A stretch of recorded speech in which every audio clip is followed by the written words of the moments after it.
창조경제 시대에 대학에 다니면서 창업을 하는 20대 창업가들이 늘고 있습니다. 그런데 이 가운데 청년 창업가들은 병역의 의무가 기업을 키우는 데 가장 큰 걸림돌이었습니다. 미래부와 병무청이 군미필 창업가들을 위한 입영 연기 방안을 마련했다고 합니다. 예비 창업가들이 병역 부담을 덜고 마음껏 창업에 도전할 수 있을지 자세한 내용 알아보겠습니다.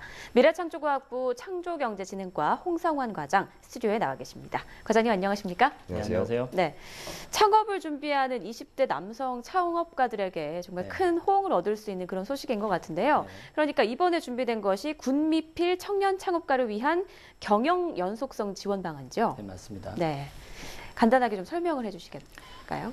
네, 최근에 미국의 포브스지에 소개된 칼럼의 내용인데요. 네.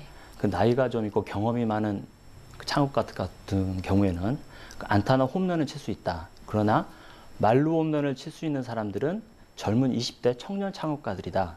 이 얘기는 그만큼 도전 정신과 패기 그리고 실패에 대한 그 부담이 상대적으로 적은 청년 창업가들이 좋은 창업 아이템을 많이 발굴하고 또 빅히트를 칠 수 있는 창업을 할 수 있다. 이제 그런 내용입니다. 실제로 여러분들이 잘 아시고 계시는 스티브 잡스라든가, 네.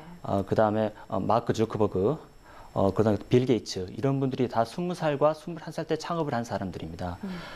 그러나 우리나라 같은 경우 병역 제도가 있습니다.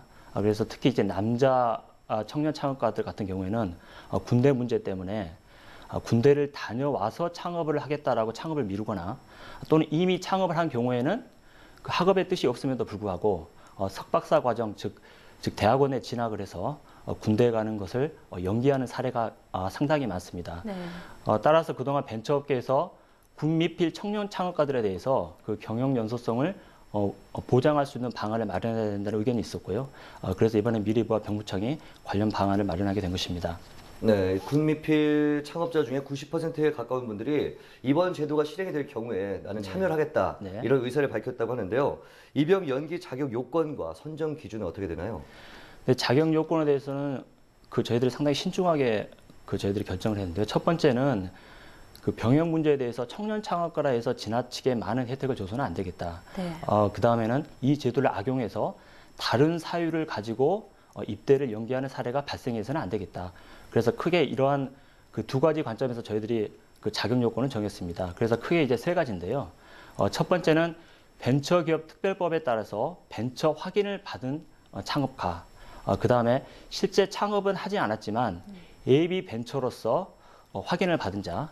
그 다음에 끝으로는 국가라든가 지방자치단체라든가 그 다음에 공공기관에서 주최한 창업 공모전에서 3순위 내 입상을 하고 실제로 창업까지 한 자를 저희들이 그 세 가지 자격 요건으로 제안을 했습니다. 네. 특히 세 번째 요건이 특이하다면 특이한데요. 그 세 번째 요건을 저희가 추가한 이유는 그 최근에 창업 붐이 다시 일면서 각종 공모전이 많이 생겨났습니다. 근데 굉장히 좋은 아이템으로 이제 그런 공모전에서 수상을 했는데 실제 창업으로 연계가 되지는 않고 그냥 상금만 받고 이제 창업을 하지 않는 경우가 상당히 많습니다. 그래서 그런 좋은 아이템들이 실제 창업으로 연계될 수 있도록 하기 위해서 저희들이 세 번째 조건을 추가했습니다. 이번 방안의 필요성과 더불어서 이런 사례가 좀 해외에도 있는지 좀 알려주시죠. 일단은 병역 제도가 저희 나라를 포함한 몇 안 되는 나라에 있기 때문에요. 네. 해외 사례는 없는 것으로 알고 있습니다. 그렇군요. 예. 네, 그럼 이번 방안은 언제부터 좀 본격적으로 시행이 될지 궁금한데요. 예, 이번 방안이 시행이 되려면요. 그 병무청에 있는 훈령을 개정을 해야 됩니다. 그래서 병무청과 미래부가 금년 2월 중으로 관련 훈령을 개정을 해서 3월부터는 시행할 수 있도록 하겠습니다. 청년 창업가들의 가장 큰 고민거리 가운데 하나였던 병역 문제가 이번 방안으로 어느 정도 좀 해소될 것으로 보이는데요. 네. 그런데 그 발목을 잡는 것이 분명 병역 문제만은 아닐 것 같습니다. 네, 앞으로 맞습니다. 계획 중인 어떤 시스템들이 있을까요? 네, 저희가 그 창조경제 실현을 위해서는 벤처 창업 기업을 육성하는 게 가장 중요합니다. 네. 왜냐하면 그 창조경제의 궁극적인 목표는 좋은 일자리를 많이 만들어내는 것이거든요. 근데 저희들이 현재 지금 벤처 중소기업이 약 88%의 일자리를 창출하고 있습니다. 그래서 벤처 창업 기업을 육성하는 것이 창조경제에 있어서 가장 중요한 목표이고 가장 중요한 핵심 과제인데 그 작년에 관련 대책이 많이 발표가 됐습니다. 작년 5월 15일 날 벤처 자금 생태계 선순환 방안이 발표가 됐고요. 네. 그다음에 6월 4일에 창조경제 실현계획이 발표가 됐고 또 9월 달에 창업교육 5개년 계획이 발표가 됐습니다. 이러한 계획에 대해서 벤처업계에서는 창업, 성장, 그다음에 재도전, 재투자라는 벤처 생태계 선순환의 구조적 관점에서 대책이 마련됐다라는 그 상당히 긍정적인 평가를 하고 있는데요. 하지만 여전히 벤처업계에서는 해결해야 될 현안들이 꽤 있습니다. 네. 그 예를 들면 스탁옵션 문제인데요. 스탁옵션이 과세 시점 문제 때문에 벤처기업이 좋은 인재의 유치 수단으로 활용되지 못하고 있습니다.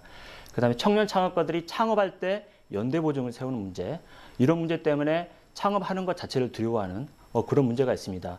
그리고 이번에 저희들이 방안을 마련한 것도 이제 군대 문제 때문에 창업하기를 꺼려하는 또는 미루거나 이런 문제들을 저희들이 해결하려고 하는 거고요.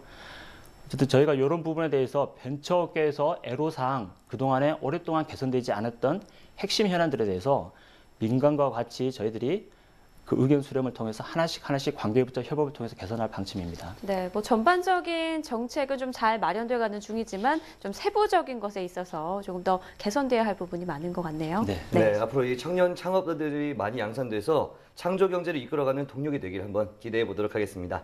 오늘 말씀 고맙습니다. 고맙습니다. 고맙습니다.